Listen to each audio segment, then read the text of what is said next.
we had Mike McConnell on. He was the energy management program. He's the energy management program dean Director, at yeah. director at University of Oklahoma, and he was talking about going where the jobs are, but also talking about how being a landman was so valuable for his development as a professional, and it just seemed like, wow, more young people need to do this, even if the long term isn't necessarily in land, but even just for understanding energy as a whole. I mean, if there's not a pathway, how do you create that? Like, what is the typical pathway for a young guy that does go in the field? Are they just not getting the right kind of work? Are they, because they're not good enough and they don't have the experience? Yeah, I mean, I always tell everybody, and I talk to a ton of people, there's interest, right? Okay. There's people who are interested in the business. And I talk to a ton of young, college students. They come to our NAPE party every year. We always invite the energy management program guys and girls to join us. Um, Talk to friends of friends to Steve's point. Maybe they have a relative that's in the business, or they have a friend that's in the business, or they met someone. The hardest part is getting in. The hardest part we always say is getting that year of experience to where you're knowledgeable enough. Because again, to Steve's point, there's not a curriculum that really prepares you, and has an alumni that'll support you out, on the field side of the business. In-house, it's a whole different game. I mean, in-house community, the company community really supports their alumni. They support their students. They pay them extremely well out of college. It's a great job. Um, but on the service side of the business, it is what it is, right? We're here to serve. We're independent contractors. They hire contractors because they need to be disposable. They need to use them when they need them and not use them when they don't. And so it's hard for the typical, like a successful person, starting in the field to get that year under their belt has to have some luck. They have to be working for a shop that's got enough work. Maybe have a personal relationship with someone that can help bring them up and support them and look out for them and help steer them in the direction of projects that will allow them to develop. Um, and they need to be, obviously all the things: work the hardest, ask the most questions, be personable. You know what I mean? Don't be an a-hole. Like I always say, like, don't be a prima donna. Put your boots on and go to work. They have to have that mentality because you're going to do the grunt work. Yeah. And you think grunt work in house as a young landman in house is hard. It's even worse because hell, they're hiring us to do the crap they don't want to do. And so it can be monotonous. It can be very much administrative support wise.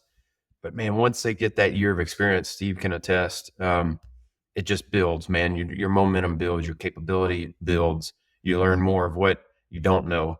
You learn when to ask questions.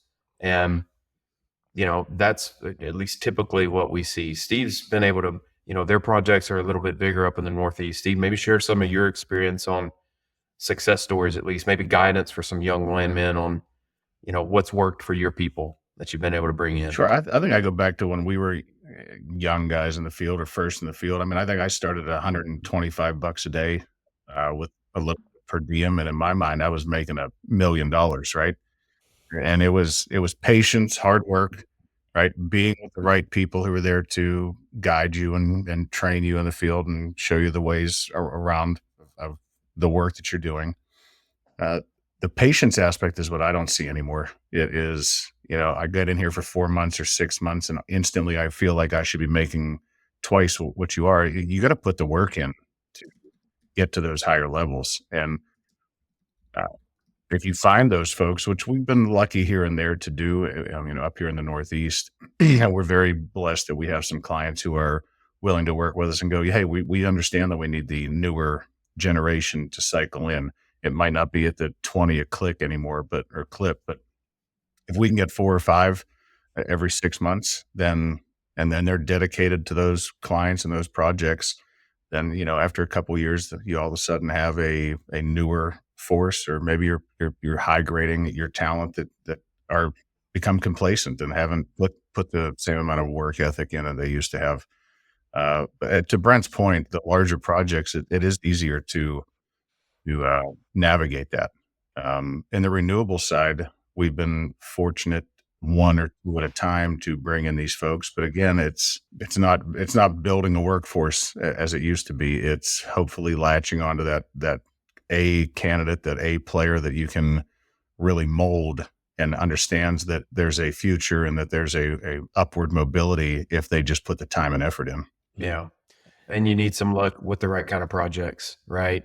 You know, you gotta have that fall into place. Well, we see less, I guess, vocal and outward support down here in the southern U.S. for from our clients, I guess, to bring in young guys and girls, men and women into the profession. Um, you know, there are a whole bunch of 15, 20-year field landmen out there, respectively, right? And they're capable and they can get things done.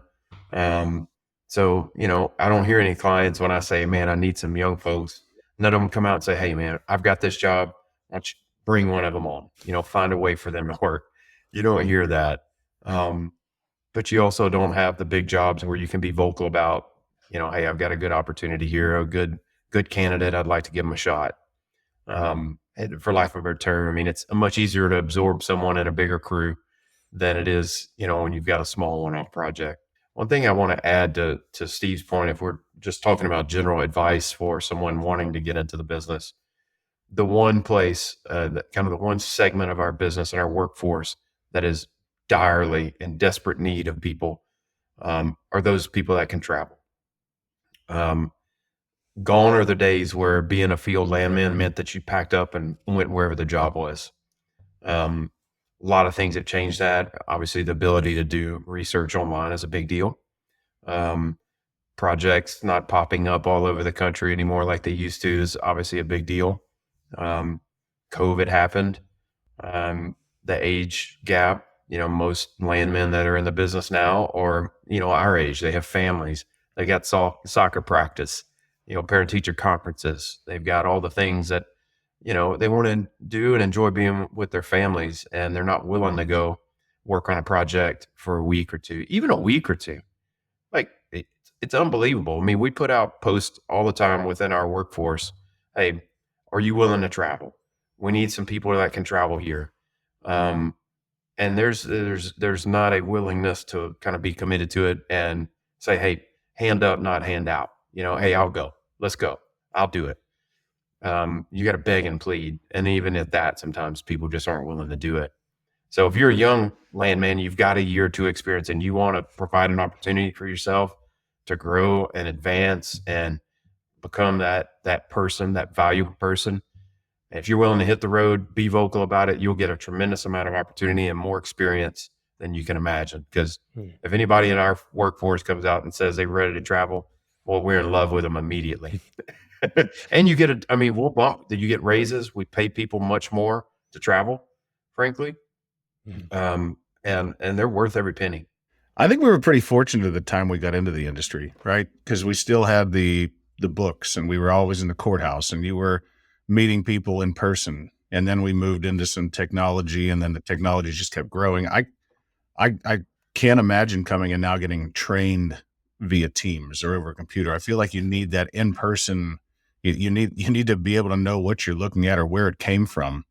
So that's probably a struggle that the younger generation or the remote generation has to deal with. A lot of folks since COVID don't want to meet in person. You don't need to go to their house. Email me this, text me this. I mean, it's different than when we started. So I think that if you can have that person who's willing to get the learning aspect in person as well as remote, or shows the want to actually go out and talk face to face and sit there and have a cup of coffee with a landowner. I mean, it's a different time than when we started. So I think we're trying to navigate how you train someone in a digital age versus when we came in.